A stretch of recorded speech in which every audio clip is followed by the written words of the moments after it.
विधानसभा निवडणुकीत काँग्रेस पक्षाचा पराभव झाल्यानं मला आता सर्व जबाबदारीतून मुक्त करावं, तसंच प्रदेश काँग्रेस कमिटी बरखास्त करून नवा प्रदेशाध्यक्ष नियुक्त करावा।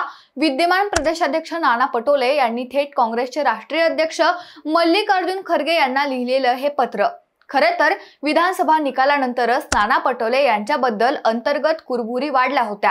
नाना पटोले यांच्या कार्यपद्धतीवर पक्षाचे अनेक ज्येष्ठ नेते नाराज असून त्यांना हटवण्याची मागणी काही दिवसांपासून सुरू आहे।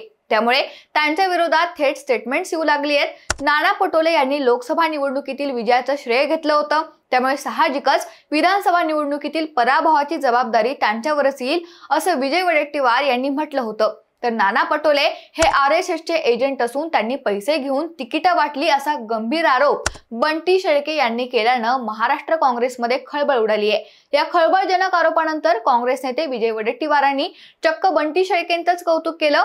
एकूणच काय तर काँग्रेसमध्ये सगळं काही ओके नाही आणि नाना पटोले यांच्यावर राज्यातील नेत्यांची नाराजी आहे हे स्पष्ट झाले। त्यामुळे भाकरी तर आता फिरणारच हे जवळपास निश्चित आहे। नाना पटोले यांना हटवून नवा प्रदेशाध्यक्ष कोणाला करायचाय असा प्रश्न काँग्रेसला पडलाय। त्या पार्श्वभूमीवर नव्या प्रदेशाध्यक्षांची चाचपणी करण्यासाठी काँग्रेसचे प्रदेश प्रभारी नागपुरात येणार असल्याचं सांगितलं जातंय। एकेकाळी महाराष्ट्रावर राज्य केलेल्या काँग्रेसची आजची अवस्था पाहता पक्षाला पुन्हा एकदा उभारी देण्यासाठी सक्षम चेहऱ्याची आणि लढाऊ वृत्तीच्या नेत्याची गरज आहे। काँग्रेसकडे असे कोणते नेते आहेत ज्यांनी महाराष्ट्राच्या प्रदेशाध्यक्षपदी निवड होऊ शकते ते सविस्तर पाहूयात। नमस्कार, मी निकिता आणि तुम्ही पाहतायत हॅलो महाराष्ट्र। काँग्रेसचा प्रदेशाध्यक्ष होऊ शकतो असा पहिला चेहरा तो म्हणजे सतेज पाटील। बंटी या टोपण नावाने ओळखलं जाणाऱ्या सतेज पाटलांचा कोल्हापूरच्या राजकारणात मोठा प्रभाव आहे। लोकसभेला छत्रपती शाहू महाराजांना खासदार करण्यात बंटी पाटलांचा सिंहाचा वाटा, पण विधानसभेला कोल्हापुरात काँग्रेसच्या 5 पैकी 5ही जागा पडल्यानं सतेज पाटलांचं राजकारण बॅकफूटवर गेले। कोल्हापुरात उत्तर मतदारसंघात जो काही राजकीय राडा पाहायला मिळाला त्यामुळे सतेज पाटलांच्या इमेजला धक्का बसला। त्यातच महाडिक मुश्रीफ मंडलिक हे विरोधक एकवटल्याने बंटी पाटलांची राजकीय ताकद फिकी पडू लागली आहे। अशा वेळी सतेज पाटलांसारख्या राजकारणात मुरलेल्या नेत्याला बळ देणं आणि त्याला खचू न देणं ही पक्षाची जबाबदारी आहे। त्यामुळे कोल्हापूरच्या मातीतील या पैलवानाकडे काँग्रेसच्या अध्यक्षपदाची धुरा पक्षाकडून देण्यात येऊ शकते। दुसरं नाव आहे ते म्हणजे अमित देशमुख यांचं।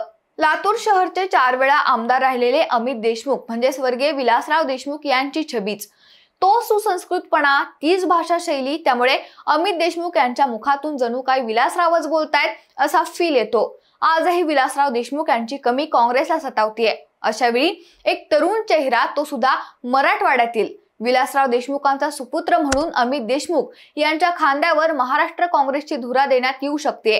अमित देशमुख यांचे पक्षातील तरुण आणि ज्येष्ठ अशा दोन्ही पिढ्यांशी चांगले संबंध राहिले आहेत। कोणत्याही परिस्थितीत जुळवून घेण्याची क्षमता त्यांच्यात ठासून भरली आहे। सहकाराच्या माध्यमातून अमित यांची नाळ तळागाळातील जनतेपर्यंत जोडली गेली आहे। त्यांचं वय सुद्धा कमी आहे, त्यामुळे लॉंग टर्म राजकारणाचा विचार केला तर काँग्रेस प्रदेशाध्यक्ष पदासाठी अमित देशमुख बेस्ट पर्याय ठरू शकतात। तिसरं नाव म्हणजे विश्वजित कदम। अमित देशमुख यांना जे गुण लागू होतात अगदी तेच गुण विश्वजित कदम यांच्यातही ठासून भरलेत। विश्वजित कदम हे स्वर्गीय पतंगराव कदम यांचे सुपुत्र। पलूस कडेगाव मतदारसंघातून त्यांनी सलग 3ऱ्यांदा विजय मिळवत आमदारकीची हॅट्रिक मारली आहे। त्यापूर्वी लोकसभेला अपक्ष उमेदवार विशाल पाटील यांच्या विजयात सुद्धा विश्वजित कदम यांचा अदृश्य हात होता हे नंतर समोर आलं। एकूणच काय तर सांगली जिल्ह्याच्या राजकारणात विश्वजित कदम यांचा चांगला प्रभाव आहे। पश्चिम महाराष्ट्रात काँग्रेसपुरती भुईसपाट झाली असताना आणि पृथ्वीराज चव्हाण, बाळासाहेब थोरात, ऋतुराज पाटील अशा नेत्यांना पराभवाचा सामना करावा लागला असताना विश्वजित कदम हे पक्षाचे एकमेव आमदार आहेत जे विधानसभेला निवडणुकीतून निवडून आले आहेत। शाळा, कॉलेजेस, साखर कारखाने, बँका या माध्यमातून विश्वजित कदम आजही जनतेच्या सेवेत आहेत। पतंगराव कदम यांचा वारसा ते समर्थपणे चालवत आहेत। पक्षातील तरुण आणि ज्येष्ठ अशा दोन्ही पिढ्यांशी योग्य असा समतोल विश्वजित कदम राखू शकतात। त्यातच पश्चिम महाराष्ट्रात काँग्रेसला पुन्हा उभारी द्यायची असेल तर विश्वजित कदम यांच्यासारख्या उमद्या नेतृत्वाला बळ देण्याचा आणि थेट महाराष्ट्र काँग्रेसच्या प्रदेशाध्यक्षपदी बसवण्याचा डाव काँग्रेस टाकू शकते। चौथं नाव आहे ते म्हणजे विजय वडेट्टीवार। देवेंद्र फडणवीस यांना राजकीय शह देण्यासाठी विदर्भात प्रदेशाध्यक्ष पद द्यायचा असा विचार काँग्रेसने केल्यास विजय वडेट्टीवार हेच प्रबळ दावेदार असतील यात शंका नाहीये। अजित पवार यांनी महायुतीसोबत हात मिळवणी केल्यानंतर विजय वडेट्टीवार यांनी विरोधी पक्षनेते पदाची धुरा चांगल्या प्रकारे सांभाळली आहे। आपल्या आक्रमक बाणाने फक्त सभागृहातच नव्हे तर सभागृहाच्या बाहेरही त्यांनी सरकारला वेठीस धरलं होतं।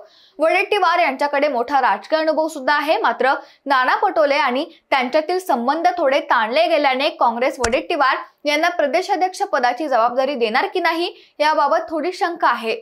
बंटी शेळकेंनी नाना पटोले यांच्यावर खळबळजनक आरोप केल्यानंतर विजय वडेट्टीवारांनी चक्क बंटी शेळकेंचंच कौतुक केलं आणि अनेकांच्या भुवया उंचवल्या। त्यामुळे वडेट्टीवार यांचं नाव मागे पडेल असं बोललं जाते। बाकी तुम्हाला काय वाटते? महाराष्ट्र काँग्रेसच्या अध्यक्षपदाची माळ कोणाच्या गळ्यात पडेल?